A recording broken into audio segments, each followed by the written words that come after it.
はい、どうも皆さんこんにちはでございます。信州駅そば巡りっていうことでね、進めてまいりますけども、ここはですね、ただいま長野駅でございまして、このように切符を購入いたしましてですね、これからね、松本へ向かいたいと思います。最初はね、この長野に一泊しようかなと思っていたんですけども、一番安いので、ね、一泊1万2000円ということで、もうそれやったら、ね、松本へ帰ろうかなということでね、これから松本まで戻ります。この時間であればね、列車もそんなに混むことがないかと思い、自由席で行きます。あれ閉まってしまった。あ、そうか、ここ新幹線乗り場ですね。間違えました。在来線乗り場へ行かなければなりません。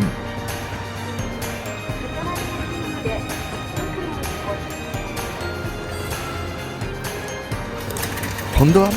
間違いなく通過です。信濃26号は、6番線からの発車のようであります。ちょうどですね、先ほどのそばどころ信濃さんが見えております。それでは自由席車に乗り込みます。思った通りね、だいぶ空いておりますんで、自由席車にして正解でありました。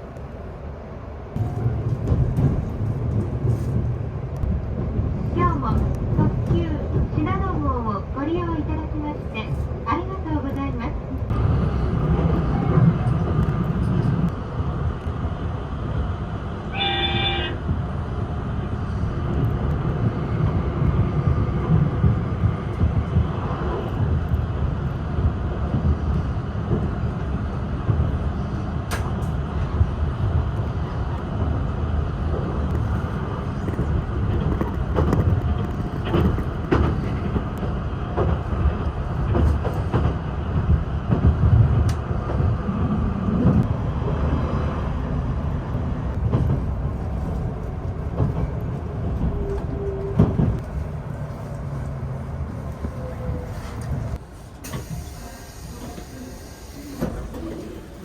はい、ということで松本駅に到着でございます。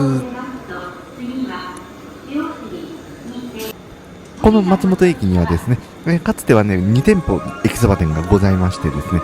一つはね今いるこの0番線1番線ホームにあるお店と、もう一つはね大糸線のある6番線7番線ホーム、こちらの方にもねお店があったんですけども、ぶっちゃけねコロナの影響で大糸線ホームの方のお店は、閉店されてしまいました。で0番線1番線ホームのお店はね今も残ってはいるのはいるんですけどもね、大糸線ホームの、駅そば店お店がね、閉まった後ですね、しばらくしてからね経営が変わってしまいましてですね、かつてはね山野草さんというお店だったんですけども、今現在は呉木川というねチェーン店になってしまっているようでございます。そして今日はもうこの時間でございますから、本日の営業は終了されているものと思われます。そしてさすが松本駅、ライチョウの里の看板が出ております。ライチョウの里といえば長野といえばライチョウの里でございますが、ライチョウそのものはね別に長野県だけじゃなくて富山県とかでもね、県庁にね指定されていたかと思います。ということでね、お店の方見えてまいりましたけども、すでに電気が消えて真っ暗いうことでね、予想通り本日の営業はもうすでに終了されてしまっているようであります。ひとまずは改札を出ます。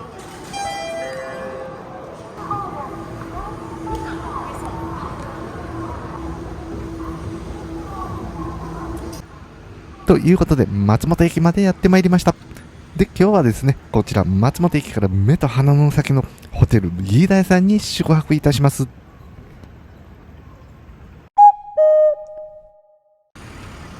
ということで皆さんおはようございます。昨夜の雨もすっかり止みまして快晴の松本駅前となっております。いつもは、夜はね、ちょっと居酒屋巡りとかするんですけども、昨夜は疲れておりましたんで、もう部屋で一人で飲んで、すぐに寝たというそんな感じでございます。そして今日はここ松本で駅そばをいただいてからですね、南下します、つまり塩尻の方に向かって進めてまいります。そして今いるホテル飯田屋さんの1階にはですねこのように関連会社の飯田屋健さんが入っておられます。ですがね、ここ松本ではこのお店ではなくてですね、飯田屋健さんはまた後でね、南松本駅で、飯田健さん攻略してまいりますので、松本駅では駅の横にある、小木曽製粉所さんを攻略していきたいと思います。このかっこいい駅名板のある松本駅の入り口を通り過ぎましてですね、ここに、クレキノっていうね、ちょっと高級なお蕎麦屋さんがあるんで、これをさらに通り越しまして、その隣にですね、こちら小木曽製粉所松本駅前店がございます。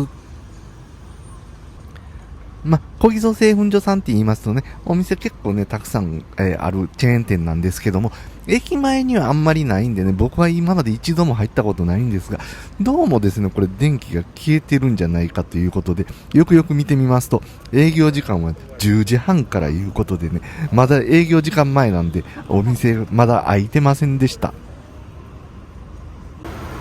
ということで仕方がないんでね、駅の中に入りまして、0番線、1番線ホームにある駅そば店、呉木川を攻略してまいります。この呉木川ですけども、昨夜説明いたしました通り、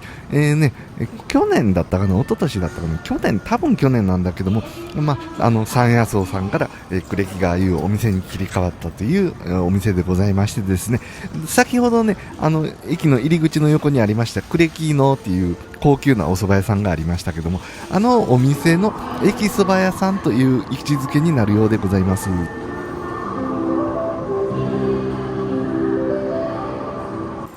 それでは改札の中に入ってまいります。いつもの通りスイカを使って移動してまいります。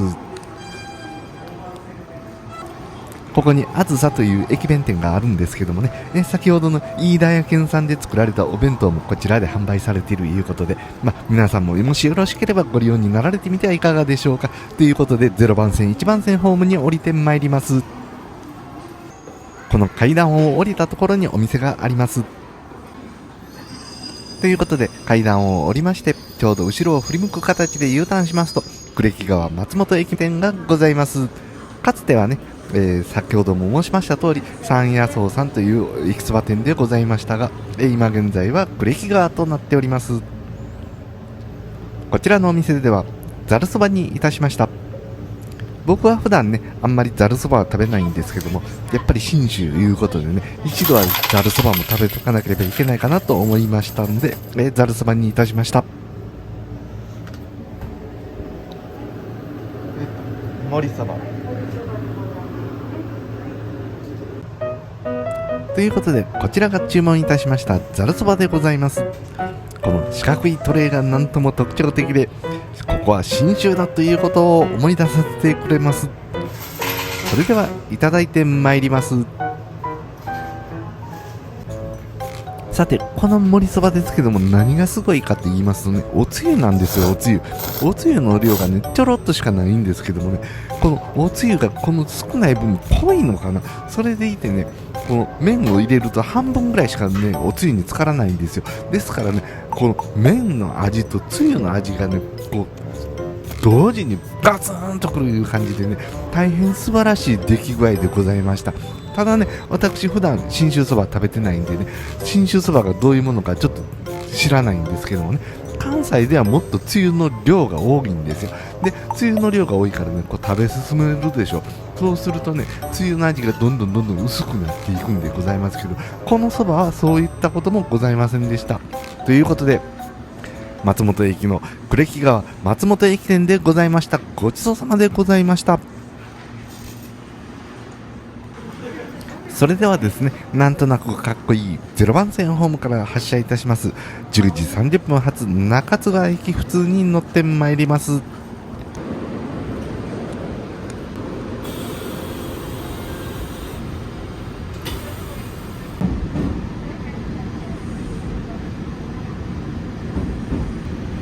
福島11時47分。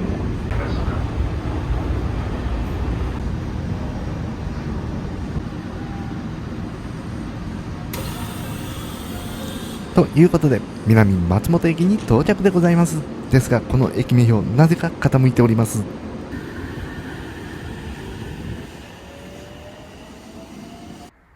駅の東側にはこのように広大な貨物駅が広がっております。この南松本駅ですけども、ホームの真ん中にこの柵が立っております。これは僕の推測なんですけども、おそらくですね、上り側の線路と下り側の線路でちょっと微妙に高さが違いがあって、その結果、ホームの真ん中に段差ができるということになって、で、その段差でつまずいて転んだりしたら危ないですんで、それでこの柵が立ってるんじゃないのかなっていうのが、これが僕の推測でございます。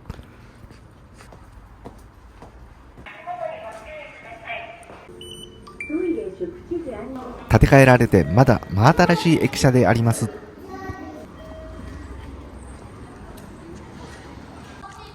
駅前はこのようにただの住宅街となっております。そして左側を見ますと、こちらに飯田屋県南松本店がございます。券売機による食券方式となっております。注文いたしましたのは天ぷらそばであります。ご覧ください。この天ぷら、衣だけの天ぷらではなく、中身がぎっしり詰まったかき揚げとなっております。そしてこのつゆの色、透き通った大変美しい信州そばであります。それではいただいてまいります。お気づきの方もいらっしゃるかもしれませんが、こちらの飯田屋県産のおそばにはですね、ネギが乗っていないわけなんですよ。これ実はですね、ネギは自分で入れるスタイルでございまして、でネギは入れ放題いうことになっているわけなんですけども、僕はこの時ね、ネギ入れるのを忘れているわけなんですよ。それでちょっとね、ネギが乗っていないいうことになっております。そしてこのかき揚げでございますけども、天ぷらそばでございます。そしてここでネギを入れるのを思い出しまして、ネギを入れます。そしてネギと麺を絡めていただき、今度はかき揚げとネギと麺を絡めていただきます。そしてそろそろ麺も終盤に入ってまいりました。そばの宴も終わりが近づいてまいります。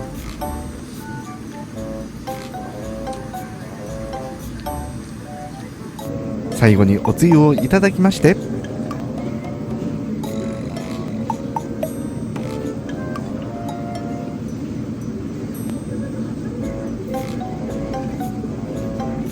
ごちそうさまでございました。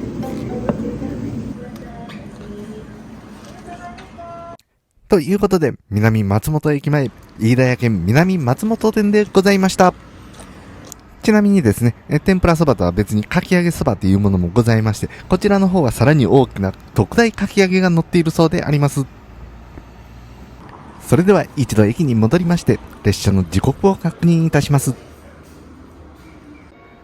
ただいまの時刻は10時52分ということで、次の列車は11時44分甲府行きということになります。まだね、あと1時間近く時間が空いてしまいます。ですので、南松本の駅前を少し歩いてみたいと思います。街を歩いていると線路を発見。その上にはラーメン屋が立っておりました。これ実はですね、南松本はもともとね、住宅街っていうよりもどちらかいうと工場の方が多かったらしいんですよね。で、工場への専用線、引き込み線みたいな、そういうのがいっぱいあったらしいんですけども、およそ今からね、20年ぐらい前に、そういった専用線が次々に廃止されていって、このような形で、名残が残っているという、そういうことのようであります。ちなみにこちらのラーメン屋さん、鶏ガラだしで大変美味しいらしいでございますんで、廃線巡りのついでにこちらのラーメン屋さんにも寄ってみられてはいかがでございましょうか。さらに歩いておりますと、今度は謎の廃墟となったタワーを発見。このようなものを発見しますと僕は心が躍ります。ちょっと近づいてみたいと思います。どうやらですね、もともとはお店の看板だったようでございます。超巨大なお店の看板でありますね。おそらくですね、バブル期の頃に作られたものなんじゃないかと思われます。夜になるとね、なんていうの、電気がピカピカピカーとか光ってね、できた当時はかなり人目を引いたんじゃないでしょうか。その他にもですね、そばふれあい館というものがございまして、こちらの方はですね、看板にあります通り、日国製粉さんが、運営されているみたいでございますけども、実はですね、こちらの日国製粉さんの工場にもですね、かつては専用線が引かれていたとのことでございます。ということで、南松本駅前探検から戻ってまいりました。なんだかんだ言いながらね、もうそばとか鉄道に絡めることができたんじゃないかと思って、とりあえず安心したところでございます。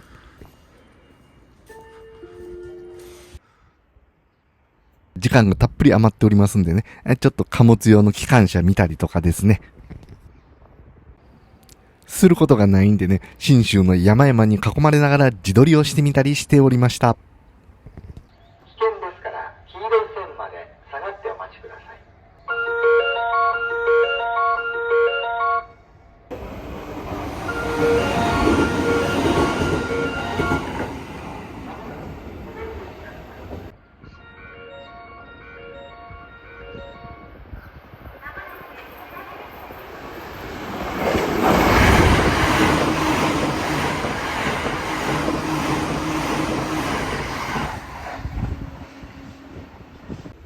やってまいりました。こちらの列車に乗って次の駅に向かいます。まもなく上り列車が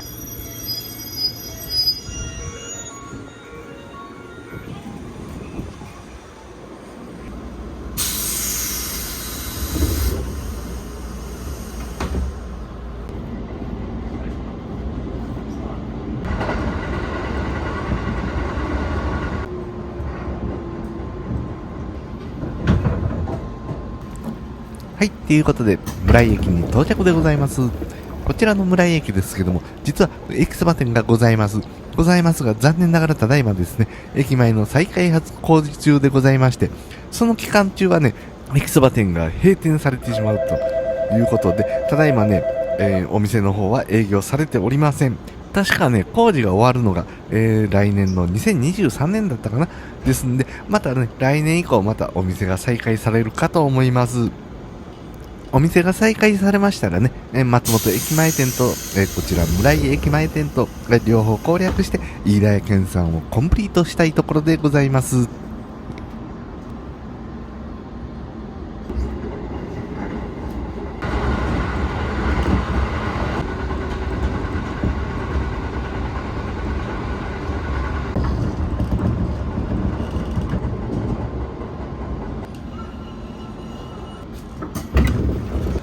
はい、ということでね、塩尻駅に到着でございます。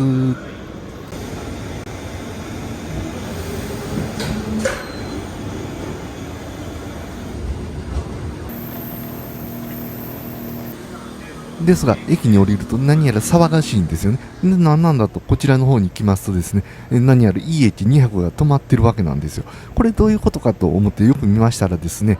どうもですね、塩尻駅の開業120周年、新駅になってから40周年のイベントでございまして、そのイベントにね、JR 貨物が EH200 をここに展示しているようでございました。考えてみればですね、今の時代電気機関車を間近に見る機会いうのはなかなかございませんから、こうやって電気機関車がありますとなかなか喜ばれるんじゃないでしょうか。僕もね、以前であればわーってなってね、電気機関車見に行くところなんですけども、今となっては電気機関車よりも駅そば店の方が気になりますんでね、早速ね、塩尻駅の駅そば店、そばどころ桔梗さんへ急ぎていきたいと思います。それにしてもどうも騒がしいと思ったら、駅の外でも催し物が開かれているようでありました。こんな賑やかな塩尻駅を見るのは僕は初めてでございます。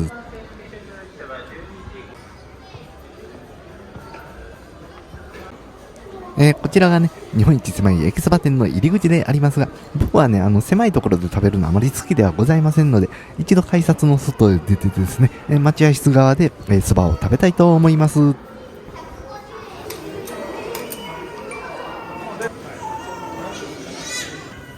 ということで、そばどころ桔梗さんであります。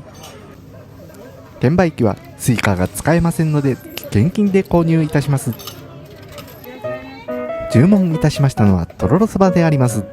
見た目は大変シンプルではありますが、たっぷりのとろろとネギが乗っております。信州そばにはとろろが一番合うのではないかと私は思っております。それではいただいてまいります。実はですね、信州、つまり長野県ですけども、長野県内にある駅そば店の中ではですね、私はこちらの桔梗さんが一番気に入っております。と言いますのもね、おつゆのこのだしと醤油のバランスがね、大変優れてるんですよ。だしの味を引き出すような感じでね、醤油を若干抑えめにされてるんじゃないのかな。なんかそんな感じでね、だしの味がよくね、効いてるわけなんですよ。そしてね、この麺、こちらの麺もね、ちょっとね、不揃いな感じのところがありまして、その不揃いなところがまた美味しかったりするわけなんですよね。そしてね、とろろにね、この醤油をかけるんじゃなくて、この絶妙なつゆをつけて食べるとろろ、これがめちゃめちゃ美味しいわけでございます。それではその絶妙なおつゆをいただきまして、ごちそうさまでございました。ということで、そばどころ桔梗さんでございました。今日はね、イベントで人でごった返しておりまして、ちょっと賑やかではございました。待合室外の改札前にはこのようなポスターが貼られておりまして、つまりですね、本日は2022年の5月の22日ということになります。そしてその横にはね、このようにね、お柱そばっていうね、期間限定メニュー、このイベントに合わせた期間限定メニューがあったようでありまして、これにすればよかったなと後になって後悔いたしました。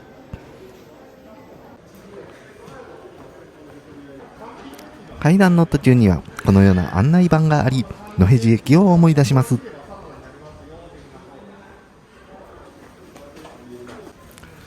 どうやらこちらのお店の案内板だったようでありまして、定食や丼物以外にもそばを扱っていらっしゃるようであります。僕みたいにね、変に駅そばにこだわったりなんかしなければね、皆さんみたいに普通の方にはね、こういうお店もまたいいんじゃないかと思います。昨夜の雨が嘘のように晴れている塩尻駅であります。イベント会場に長蛇の列ができておりますが、これ何なんかなと思ってね、見てみましたら、いろいろな鉄道グッズがね、くじ引きで当たるいうようなものでございまして、おそらくですね、空くじなしで何かが当たるというものではないでしょうか。一方、こちらの会場では別の鉄道グッズが販売されておりました。なんかね、こんなステッカーがありましたんで購入してみました。普段は入ることのできない場所からの、走行する電車の眺めであります。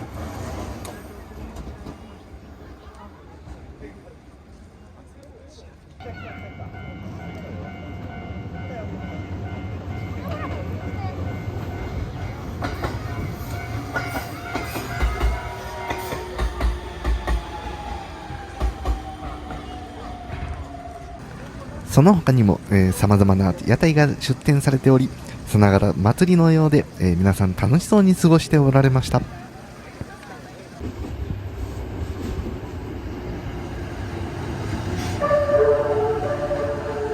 特に何もないのにこのタイミングでミュージックホーンを鳴らすというのも珍しいんじゃないかと思います。実はですね、このホームの先には、珍しいホームの武道園がございまして、そこでもイベントが開催されているということで、そのイベントに合わせてミュージックホーンを鳴らしてくださっているのかもしれません。それではですね、やってまいりました特急しなの14号で大阪へ向かいます。と言いますのも、私にも都合がございまして、明日は予定がありますので今日中に帰らなければなりません。ですがこの動画まだ終わりません。グルメファンの皆様方にお楽しみいただけるよう、私特急しなの14号の車内で頑張りました。塩尻駅で名物駅弁鶏飯を購入してまいりましたので、そちらをいただいてまいります。塩尻の鶏飯はご覧いただいております通り、炊き込みご飯の上に、野沢菜の油炒め、そして鶏唐揚げ、そして鶏そぼろが乗っておりまして、さらにその上に、山ごぼうと紅生姜が乗っております。折尾駅をはじめとした九州の柏飯とはまた違ったものであるということがお分かりいただけるかと思います。それではいただいてまいります。そしてこの鶏飯でございますけども、実はですね、塩尻駅の、鶏釜飯っていう駅弁もございまして、その鶏釜飯の釜がないのがこの今ご覧いただいております鶏飯ということになります。そして釜飯といえばやっぱりね、有名なのは横川駅の峠の釜飯でございます。はい、ということでね、つまりですね、横川駅の峠の釜飯と折尾駅の柏飯を合体させて2で割ったようなものがこちらの塩尻駅の鶏釜飯鶏飯だというふうに感じたのが、これが僕の感想でございます。はい。作ってる人たちから見たら、ね、何々勝手なこと言うてんねんと思うかもしれませんけどもね、僕の感想はこんな感じでございまして、そしてですね、野沢菜の油炒めがめちゃくちゃにうまいわけなんですよ。この炊き込みご飯との絶妙なマッチングでございましてですね、炊き込みご飯にこう混ぜて食べたら忘れられへん感じでね、もうあと1回とかじゃなくてもう10回ぐらい食べたいなと、そのぐらいね大変気に入りました。ですんでね、皆さんももしね塩尻駅の、鶏飯あるいは鶏釜飯をね見かけられましたら、ぜひ購入して一度食べてみられてみてはいかがでございましょうか。ということで、特急しなの14号は名古屋に向けて走行中でございますが、今回の信州エキスバ巡りはここまでということになります。もちろんね、また続けてね、今度茅野駅とかね、ずっと東京の方に向かっていきますんで、またその時もどうぞご視聴のほどよろしくお願い申し上げます。それからですね、チャンネル登録とかね、いうのをね、ちょっとね、していただけましたら大変ありがたく思います。それからね、またなんかね、感想とかございましたらコメントいただけましたらありがたく思います。